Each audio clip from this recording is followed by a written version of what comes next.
Assalamualaikum warahmatullahi wabarakatuh. Alhamdulillahirabbil alamin. Asyhadu an la ilaha illallah wa asyhadu anna Muhammadar Rasulullah sallallahu alaihi wasallam wa ala alihi wa ashabihi, amma ba'du. Alhamdulillah jazahumullahu khairah. Alhamdulillah jazakumullahu khairah. Semoga Allah memberikan manfaat dan barokah. Kitabus Shalah halaman 32. Bismillahirrahmanirrahim. An-nahyu anis sholati nisfan nahari. An-nahyu larangan, anis sholat nisfan nahar pada tengah hari, pas matahari berada di atas.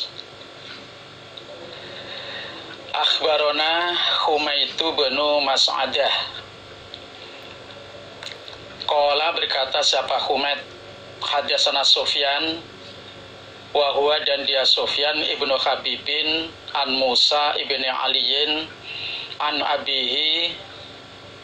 Qala berkata Abih, sami itu mendengarkan aku Abih Uqbah ibn Amirin pada Uqbah ibn Amir yaqulu berkata Uqbah, salatu sa'atin 3 waktu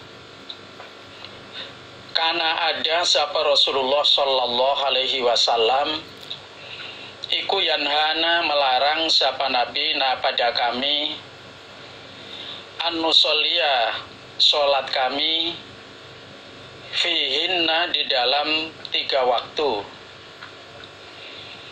au nakaburo atau mengubur kami fihinna di dalam 3 waktu mautana pada orang-orang matinya kami. Ada 3 waktu Nabi melarang kami sholat pada 3 waktu tersebut, dan kami juga dilarang mengubur orang-orang mati pada 3 waktu tersebut. Yang pertama, hina tatlu'u, ketika terbit asyamsu matahari, bazighotan dengan terang, hatta tartafi'a sehingga tinggi matahari. Yang kedua, wahina yakumu, dan ketika tegak qaimud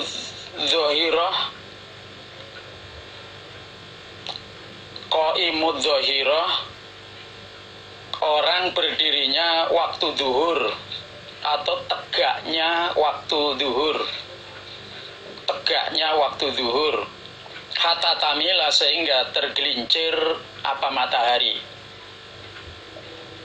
Yang ketiga, wahina tadayyafu, dan ketika bertamu matahari, lil hurub karena tenggelam, hatta taghruba sehingga tenggelam matahari.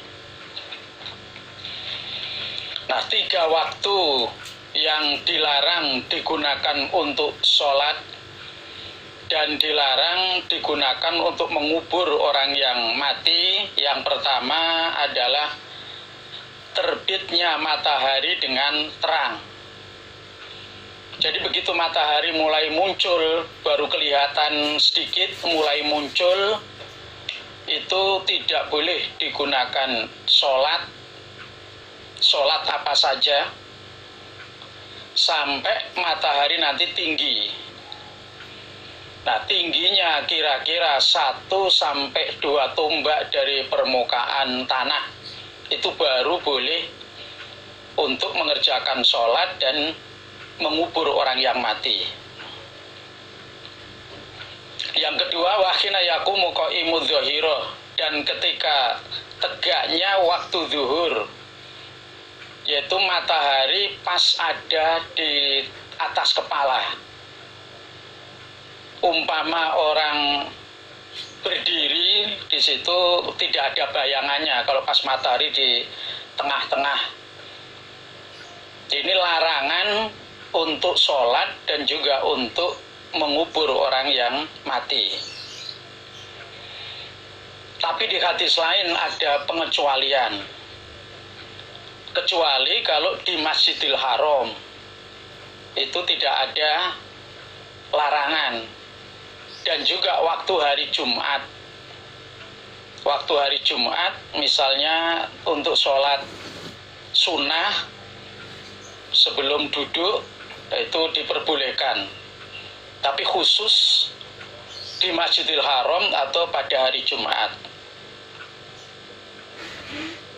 Dan yang sampai nanti matahari itu tergelincir. Nah, tergelincirnya matahari kira-kira 1 tali sandal. Jadi sedikit sekali tergelincir sedikit itu sudah boleh digunakan untuk sholat dan mengubur orang yang mati. Yang ketiga, ketika matahari bertamu untuk tenggelam. Maksudnya mulai tenggelam. Jadi mulai sedikit itu sudah mulai tenggelam, itu dilarang untuk sholat dan mengubur orang yang mati sampai nanti matahari terbenam semuanya atau tenggelam semuanya.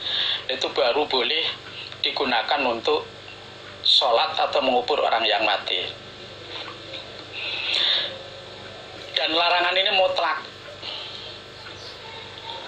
tidak ada kemurahan, kecuali ya tadi kalau di Masjidil Haram dan pas hari Jumat, terutama waktu zuhur tadi, waktu tegaknya matahari.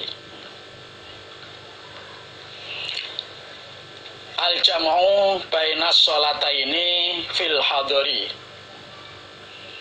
Al-jam'u, mengumpulkan, bainas sholatain, antara dua sholat, fil hadhar, di dalam rumah. Maksudnya pas tidak sedang musafir, berada di rumah, nah di situ menjamak sholat, mengumpulkan antara dua sholat. Akhbarona Qutaibah an Malikin an Abi Zubair an Sa'id bin Jubair an Ibni Abbasin qala, berkata bin Abbas, sholat siapa Rasulullah sallallahu alaihi wasallam adz-zuhra, pada sholat zuhur, wal asra, dan sholat asar, jami'an, dengan dijamak, dikumpulkan, wal maghriba, dan sholat maghrib, wal isya'a, dan sholat isya, jami'an, dengan dijamak, dikumpulkan, min ghairi khaufin, dari selain takut musuh atau pas saat perang, wala safarin, dan tidak bepergian. Ibnu Abbas menjelaskan Nabi pernah, jadi berarti enggak selalu, enggak terus menerus, Nabi itu pernah menjamak sholat zuhur dan sholat asar, menjamak sholat maghrib dan sholat isya, dan saat itu sedang tidak takut musuh, pas bukan suasana perang, dan juga sedang tidak bepergian. Jadi waktu itu keadaan di Madinah ya aman, tidak dalam suasana perang, tidak bepergian. Nabi itu pernah sholatnya di Madinah itu dijamak antara zuhur dan asar, maghrib dan isya. Nah, keterangan yang lain li anna kullan minas sholatain fi waktiha illa anal ula fi akhiril wakti wasaniyah fi awalil wakti. Jadi kedua sholat itu tetap pada waktunya, tetap pada waktunya. Yang pertama, sholat yang pertama itu di akhir waktu, untuk sholat yang kedua di awal waktu. Zuhur dijamak dengan asar. Zuhurnya akhir, sholat zuhur 4 rakaat, ini hanya dijamak, tidak dikosor karena di rumah. Zuhur 4 rakaat, selesai sholat zuhur, sudah masuk sholat asar awal. Langsung sholat asar 4 rakaat. Nah, maghrib isya juga sama. Maghrib waktunya diakhirkan, terus sholat maghrib. Nah, selesai sholat maghrib sudah masuk ke waktu isya, terus sholat isya ya 4 rakaat.